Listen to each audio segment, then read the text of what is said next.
Okay, so we're in our class on the historical apostles, looking at the historicity of the apostles.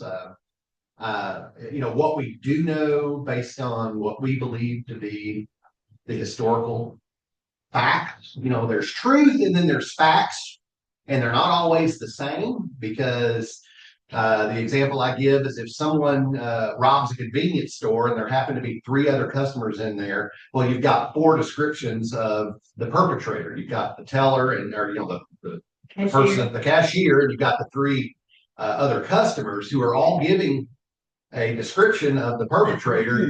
They're all telling the truth, but that may not all be factual. Does that make sense? So that's kind of what we're looking at with the apostles. We've gone over what an apostle is, biblically defined. Looking at a couple of the other non-canonical things like Q, the Q source that we mentioned, which is where Matthew and Luke get some of their information from. We looked at the Didache. Yes, not Didache or Didache. Didache, which is the Acts of. It's like a second Acts of the Apostles, if you will, but all the apostles. The book we have called Acts of the Apostles mainly focuses on Peter and the church in the first 12 chapters, and then chapter 13 on really focuses on Paul. So that's two out of the apostles.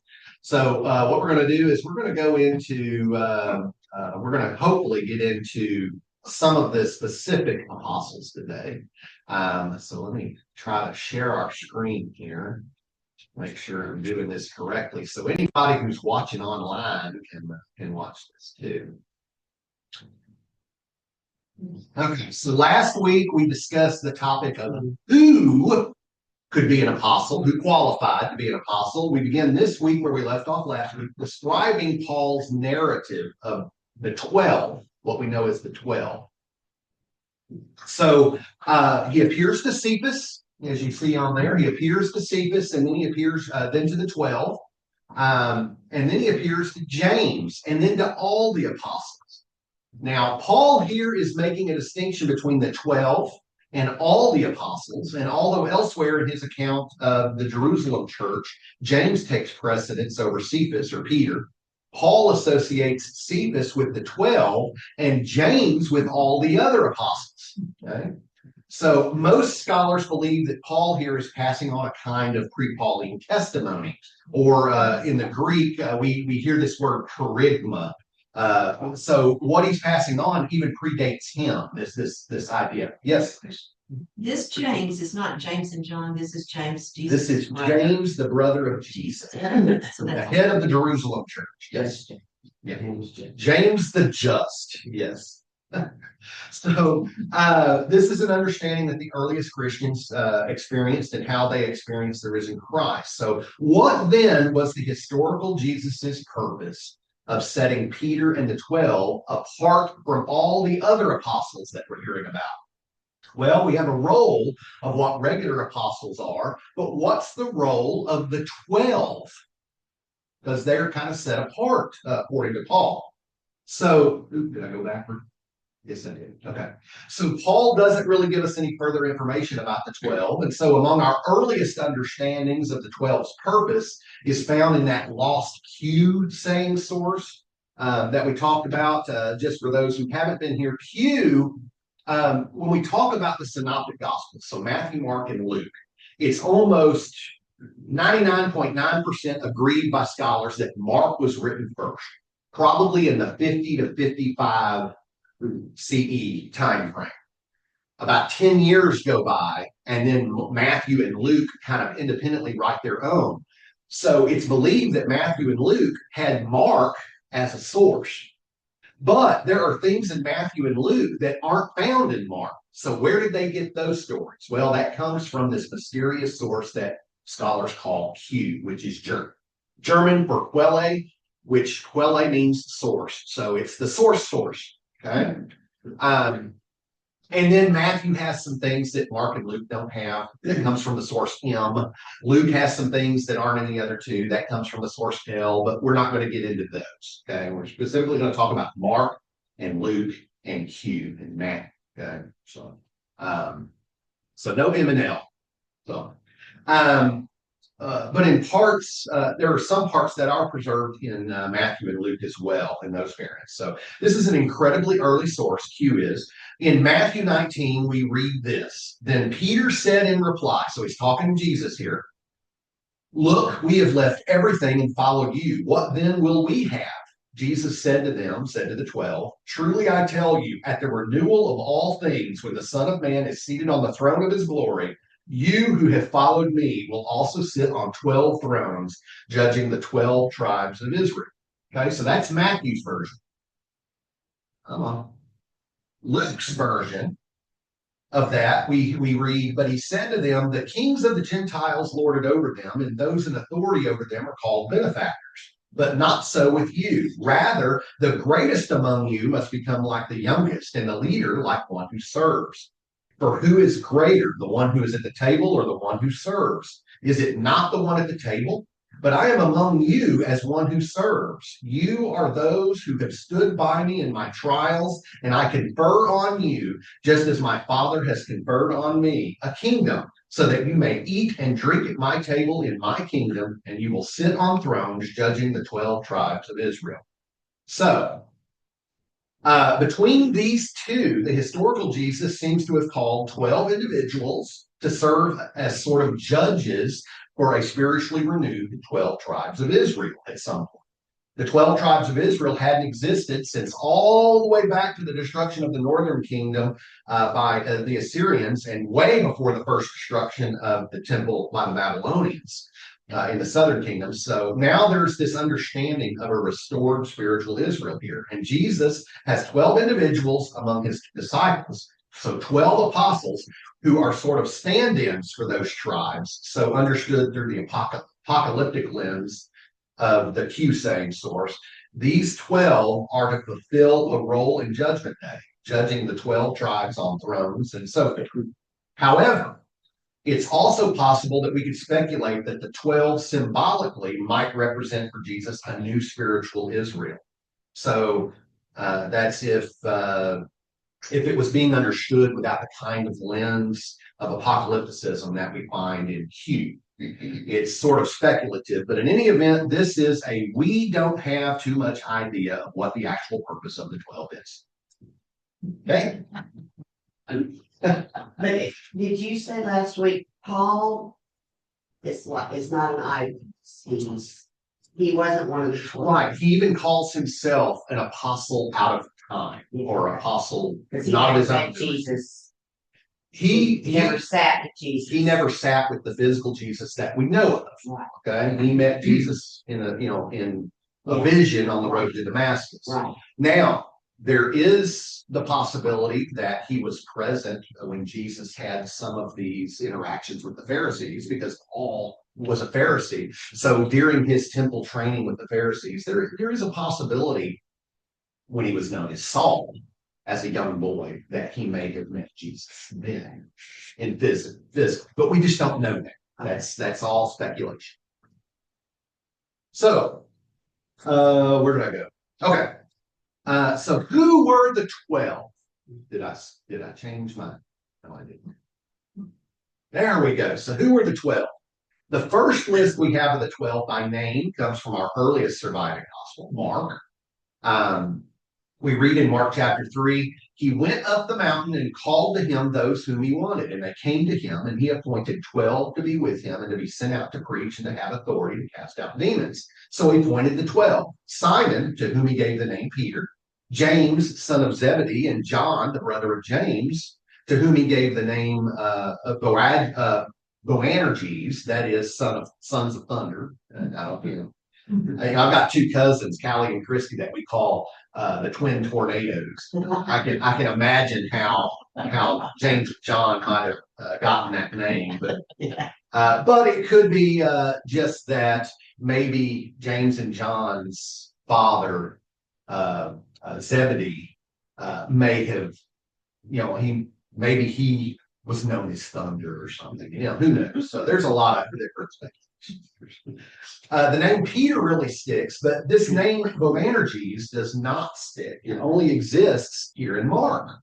So even though James and John end up being major figures, that nickname doesn't stick with them through the other gospels. Right? So continuing, and Andrew and Philip and Bartholomew and Matthew and Thomas and James, son of Alphaeus, and Thaddeus and Simon the Canaanian and Judas Iscariot, who handed him over. So that's Mark's list, the earliest list that we have. And since Mark is a source for Matthew and Luke, at least that's what we believe, both had access to that. And they probably used that list, and they probably edited it along the way, because they each like to edit Mark according to the audience that they're writing to. Some of the characters are developed in the Gospel of John with even more variations. John's just kind of a gospel that's out there. So than what the variations are between Matthew and Luke or Mark. So I made a little bit of a chart here. I know it's kind of hard to read, but of the 12 that we kind of have, well, I had to fit it on the screen, so on one thing. So they're listed in Mark and Matthew and then Luke, Acts, because the person who wrote Luke probably wrote Acts too. They're kind of volume 1 and volume 2 by the same person. And so they're two halves of probably the same book. And then I have the apostles of St. here in John. Each one of these in this chart of the 12 is going from the top, the best attested, the one we are pretty sure about, all the way down to the least attested, the ones we have the least information about or least proof of. At the top, we have, Mark calls him Simon, who's given the name of Peter. He's also referred to that way in Matthew and Luke. Now, in the Gospel of John, he's called Simon Peter. In some places, he's called Cephas, just the way Paul calls him Cephas. Then we have John, this Boanerges, son of thunder nickname that Jesus gives him according to Mark. In Matthew, that nickname is not preserved, and instead he's just referred to as John, the son of Zebedee. He's called John in the books of Luke and Acts, and in the Gospel of John, the sons of Zebedee are both sons of Zebedee. They are individually named. Interesting. So we're not hearing John's name specifically there. And we'll talk about John versus the beloved disciple in next week. In the Gospel of John, confusion there when we get to John specific. Okay. The second one is James, John's brother, or the next one is John's brother, also a son of Zebedee. The next most well-established one is Judas Iscariot, as Mark said, the one who handed him over. That continues to exist in both Matthew and carried over into Luke. In Acts, of course, he's dead, and so they talk about replacing Judas with this guy named Matthias, of whom we know nothing else other than he was elected by a lot. Okay. Judas is called Judas, son of Simon Iscariot in the Gospel of John. So then we have Thomas and Thomas. He's also known as Didymus, according to the Gospel of John. Thomas is the Aramaic word for twin, and Didymus is the Greek word for twin. So sometimes he's called Thomas the twin as a result. There are some speculation that what really did twin mean? And there are very few scholars that believe twin, that he was a twin brother of Jesus. That is way out there, okay? They have to jump through a lot of hoops to make that determination. Okay? We have Andrew, who's Peter's brother. Then we have Philip, who's at least attested to in all 4 of the Gospels. Then we have Simon the Canaanian, who Matthew corrects it to Simon the Canaanite. Luke gets rid of this whole Canaanian Canaanite thing and calls him just Simon the Zealot. He does not appear in John. Mark lists a guy named Matthew. He also has a story about a guy named Levi the publican, and the Gospel of Matthew changes the name of Levi the publican. As a result, people have conflated Matthew and Matthew the publican. Okay. Luke just continues to call that one Matthew. Matthew does not exist in John's Gospel. James, the son of Alphaeus, in the Synoptic Gospel. When I say Synoptic, I mean Matthew, Mark, and Luke. Okay. But again, he's not in John. Bartholomew is not in John. Instead, there's a guy named Nathaniel that gets conflated with Bartholomew. And then Thaddeus, the last of Mark's list attested to, is continued in Matthew, but Luke replaces him with a guy named Judas, son of James. And people equate that Judas with an apostle in the Gospel of John, who is also called Judas, but obviously not Iscariot. Okay. So there's two Judases, one each in Luke and John. You have to differentiate between essentially Judas the bad and Judas not the bad. If we're going to look at each of these in a little bit of detail, I'm trying to make sure we have enough time to get through at least half of this. I want to look at each one of these in a little bit of detail so that we can kind of talk about which of these we can say have any kind of historical basis and those that don't. Okay. At the bottom of the list where we just have names. So those are the ones that we really don't have a lot of historical information on. Whether these names have any historicity is debatable. In any event, since nothing historical is known about really any of them, it's pretty irrelevant. So at the bottom of the list, we just have these names. Mark's list includes Thaddeus, and the Gospel of Matthew follows Mark, but Luke replaces the name Thaddeus with someone who's called Jude or Judas of James. There's also an apparent apostle in the Gospel of John who's called Judas, but not Judas Iscariot. Later tradition kind of wrongly conflates all of these people. It's further conflated by including the character from the letter of Jude, who identified Jude as the brother of James. And since James is the brother of Jesus, it creates this conglomerated character called Judas Thaddeus, the brother of Jesus. Confused yet? But he's really not, right? Probably not. Who knows? Okay, so what about Thaddeus? Later tradition that doesn't have any historical basis imagines that Thaddeus preached in Syria and then Mesopotamia and Libya before facing martyrdom in Beirut. So along with another very obscure apostle, Bartholomew, he has become the patron of the Armenian Apostolic Church. The Iranian church traditionally understands itself to be the very first of the national Christian churches, predating even Constantine's conversion, certainly right around that same time frame. It's an incredibly old and ancient Christian tradition. The fact that they've kind of claimed the two most obscure apostles is less hubristic than the people of Compostela did, Compostela in Spain, when they got James the Greater. His remains are either supposedly in Armenia, this is Thaddeus, either supposedly in Armenia or there in the Vatican, where there was a shrine where Thaddeus is said to be buried with another apostle, together in the same kind of shrine, Simon the Zealot, who we'll look at a little bit later. So, the next one is also just a name, Bartholomew the Apostle. There are no biblical stories for Bartholomew. His name means son of Talmai, son of Tholomew, son of Talmai. If you think that of Simon Bar Jonah, the bar here, the word bar is the Aramaic word for son of. Okay? The Hebrew word is ben, and the Arabic is ibn. So you can see all these patronymics here for the related Semitic languages of Aramaic, Hebrew, and Arabic. We're pretty used to having people named Ben Gurion or Ibn Khaldun and all these different kinds of Aramaic names. Anyway, Bar is the Aramaic. We have a lot of names like Bartholomew, where the bar is like that. So the son of Talmai. He's conflated with Nathaniel, as we mentioned earlier, who's a character in John's Gospel, Nathaniel of Cana. Later tradition assigns him missions to Armenia, India, and sometimes to Arabia and Ethiopia. His body is supposedly in Benevento, Italy, although the cathedral in Frankfurt, Germany, thinks that they have a part of his skull, and apparently one of his arms is in Canterbury, England. People were extremely interested in getting relics of the various apostles, if they could, in the Middle Ages. Okay, so for those of y'all who missed the first lesson, we talked about the relics aspect of these things. So why did Paul use Nathaniel? Why did John use Nathaniel? Sorry.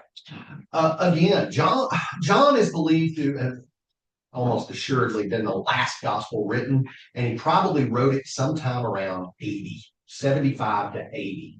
So he's writing 20 to 25 years after Mark wrote, and he's writing 50 plus years after Jesus was even there. And so, can y'all remember a friend in school? Yeah. Yeah. Do you remember? Do you have several friends that were named very similar names? As long as you have years.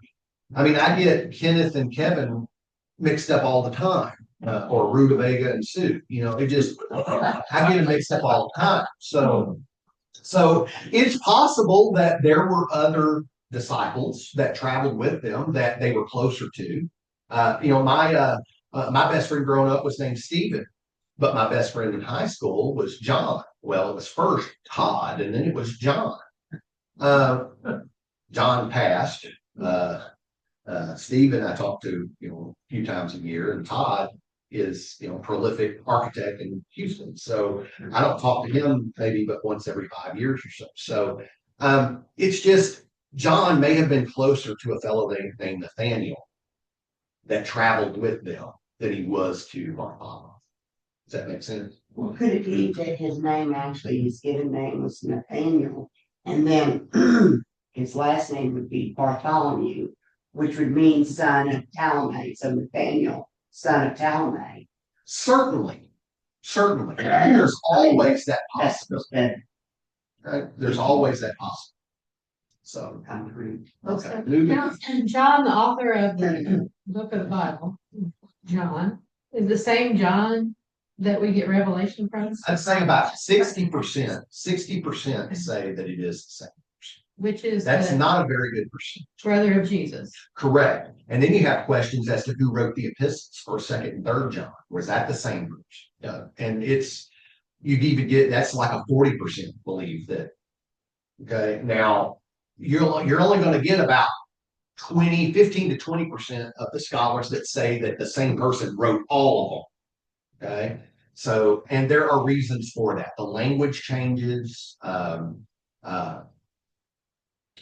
words that are used. However, those that believe they were all written by the same person typically argue that, well, language changes over time. These were written at different time frames. I mean, I certainly don't write papers now like I did as a young adult, 20 or 25 years old. I wrote it, I write them a whole lot differently.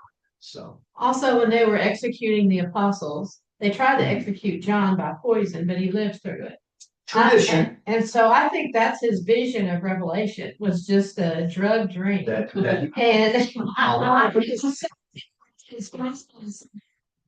a lot of it's just my own opinion. sort of, I mean, maybe Paul's vision, maybe, he'd been walking forever. Maybe he took a codeine or something and, just, wow. Okay. True. He ignored me. So the next one here is James. The next one here is just a name too, James, the son of Alphaeus, who's sometimes called James the Less. James the Less is a named character in the New Testament who's presumably a distinctive character, an individual. It's amazing if you make it on the list of Jesus' 12 apostles, you're still primarily known for being less than another apostle named James. But because there are so many Jameses and Marys in the New Testament, you have to really try to figure out which James or which Mary you're talking about, okay? So even though this apostle is known as James the Less, it's a conflation. The apostle James, son of Alphaeus, is traditionally identified with another James, and this is a guy who is called in the Gospel of Mark James the Younger, and it's been translated James the Less. Okay, you can see where younger and less would be conflated. That guy is only mentioned because they use him to identify a disciple named Mary. Because there are so many Marys, many of which get confused in the New Testament, this Mary is always identified as being Mary, the mother of James the Less, to differentiate her from the other Marys, okay? Sometimes in different translations, you'll see Mary, Miriam, Mary, you'll see them different versions of Mary. So James the Less is not an important figure in the grand scheme of things. It's Mary, the mother of James the Less, that is. Okay. Then there's no reason we should identify him with James, son of Alphaeus, who's simply just a different James. Okay. So, and remember that James and Jesus and Joshua all come from the same root word. Okay, so it makes it very difficult to differentiate all these Yeshuas, which is the Hebrew. Name. Okay, what about these two guys? Like Thaddeus, oh, I'm sorry. I jumped to the wrong thing. Oh, yeah, just like Thaddeus and Bartholomew, James, son of Alphaeus, it's just a name with no biblical stories. Mark also talks about a publican, a tax collector, named Levi, who is also said to be the son of Alphaeus. Since Alphaeus is a rarer name, it's completely possible here that James and Levi may be brothers. Because Levi is James, the son of Alphaeus, and Levi is son of Alphaeus, okay? Because Levi's story is conflated in the Gospel of Matthew. Matthew changes Levi's name to Matthew. Matthew is then conflated with Levi the publican. You can see how this happens, okay? So James is somehow thought to be Matthew's brother. But that last association is really, again, it's not very good because later tradition does put James' ministry in Egypt, and it states that he was crucified in the town of Ostrakene. So Matthew's another difficult one. Probably not the author of the book of the Gospel of Matthew. Probably somebody different, a different man.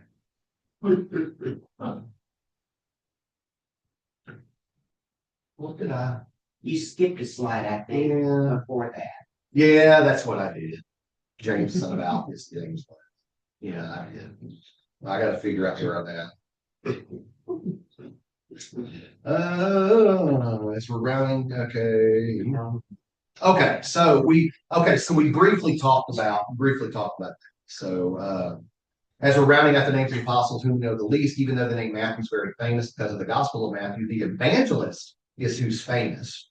The original Matthew on Mark's list is neither a publican, a tax collector, nor is he an evangelist. He's just essentially a name about which nothing is known in Mark's story.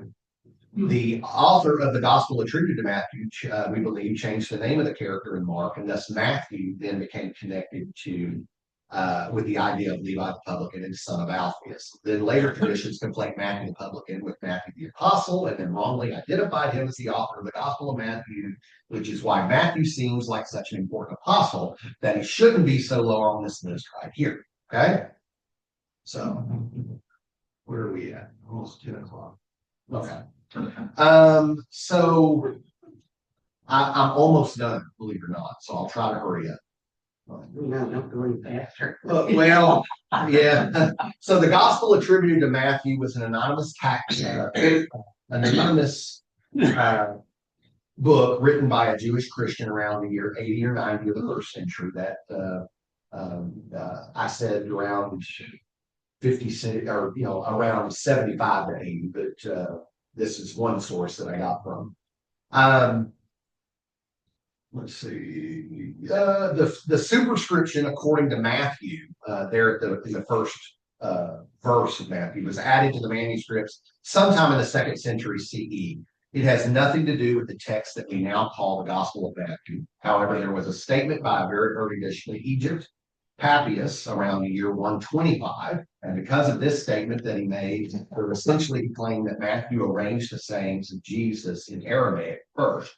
This has led people to wrongly assume that he did. So the Gospel of Matthew, we can say for sure, was not originally written in Aramaic and then translated into Greek. It was originally written in Greek.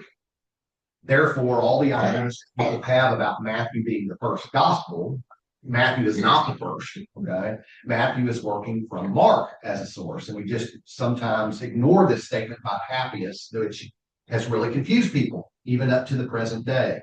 Matthew, this conflated character of evangelist and apostle, is supposedly buried in this magnificent Norman cathedral built by Robert Guiscard. Y'all can see the cathedral there, built by Robert Guiscard in southern Italy in the city of Salerno. So, 4 more slides. So, as we're looking at the 12 here, I've knocked off the bottom 4. That's to say the least known of the 4, and the ones for whom they're really just names that Mark could have just made up for all we know, because there's really no traditions attached to them that are in the gospel stories or anything before that. There are later traditions that get attached to them after that, but we don't have much historical basis. So the next one up on the list is Simon the Canaanite zealot. To differentiate him from Simon called Peter, Mark anachronistically calls this Simon a Cananean, which Matthew corrects to Canaanite. It's anachronistic because if Mark is sitting around reading the Old Testament in the Greek, called the Septuagint, there is a big, long series of fights between Canaanites and Israelites. But that term Canaanite is no longer in use by the time of this writing, which is why some of the other Gospels will say things like the Syro-Phoenician, which is to say the local Semitic-speaking peoples of the Lesser Syrian and Phoenician areas that do not adhere to Judaism. They're not Samaritans. Mark is calling him a Cananean here. Luke changes that, just gets rid of that altogether and calls him Simon the Zealot, referring to one of the sects within Judaism, the Zealots. While this Simon has no biblical stories, he does make his way into some of the Apocrypha. One of them, kind of a fun book of Apocrypha called the Arabic Infancy Gospel, where Simon is a child who's been bitten by a snake, and then Jesus, as a boy, heals him of that poisonous snake bite and goes on to predict Simon's future discipleship. Okay? So, interesting read if you ever want to read the Arabic Infancy Gospel. It's not very long. You can find it online for free. Yeah. So later tradition has Simon sent around various locations in the Middle East, North Africa, Spain, even all the way to Britain before being martyred by being sawed in half, either in Persia or Georgia. There's a lot of gruesome iconographies of this. I picked a simple one. At a certain point, there became all kinds of diverse ways that each of the apostles were facing martyrdom. Jesus is crucified, but many others are either, in this case, sawed in half or beheaded or crucified in weird ways, like upside down or sideways. Other traditions, though, have him crucified while he was serving as a bishop in Jerusalem or dying peacefully in Mesopotamia in the city of Edessa or Syria. His remains are supposedly in a monastery in Mount Athos in Greece. So, with that said, next week we'll conclude the series by talking about the more detailed apostles, okay, and then one extra one. So any questions? One, those 12 are supposed to be the judges of the tribes of Israel. Well, that's what Matthew. Well, that's what Mark and Luke say. Where does that put us? Because we are not in the tribes of Israel. Well, Actually, I believe that there are two different judgments, and that's what it's kind of an evangelical bent, but that's kind of where I fit too. There's a judgment of the chosen, and there's a judgment of Christians, of believers. But what have we to do with it? Well, if we follow it the way I believe, I try not to throw my own conjecture, my own ideas in here, but if we follow it the way I believe, the apostles will be responsible for judging the Jews. And Jesus, or God the judge, will be responsible for judging Christians. Say that one more time. The apostles, the 12 apostles, now which 12? Don't know. Will be responsible for judging the Jews at the end times, whereas Jesus or God, whichever tradition you follow there, will be the judge for the believers, Christians. Because the covenant that God made with the chosen people, the Israelites, still remains. God hasn't died, so the covenant still remains. Did they ever use the term judge to mean prophet in the Old Testament? Well, prophets, that was one of their 4 roles, was as a judge. So, by definition, it can mean many things. Yeah. Judge Prophet had doesn't 4. mean not judge. Prophet had 4 main roles: judge, priest, ruler, and messenger. Typically, we hear the messenger part of prophets, but not always. The judges were rulers during Joshua and Judges' time frame, before the kingdom of Israel was established. You could have a definition that the disciples were the messengers or the interface between God and the chosen. Possibly. I mean, apostle literally means those that are sent out. So. Who knows? Go ahead, Bill. Any other questions? Any confusions I can clear up or can't clear up? I know, we went through the difficult ones. The ones next week will be the more familiar ones. They'll be a whole lot easier to go. So James is not James, is not James, is not James. Matthew is probably not Matthew or Levi. Simon, there's several of them. Judas's. So it just, how many Johns are in the church? So when I say, hey, I talked to John this week, which one? You got two jobs. That's time. One out. Anyway, okay, I'm gonna go ahead and close this out so I can go over that prayer meeting that they're having. And thank y'all very much. See y'all next week.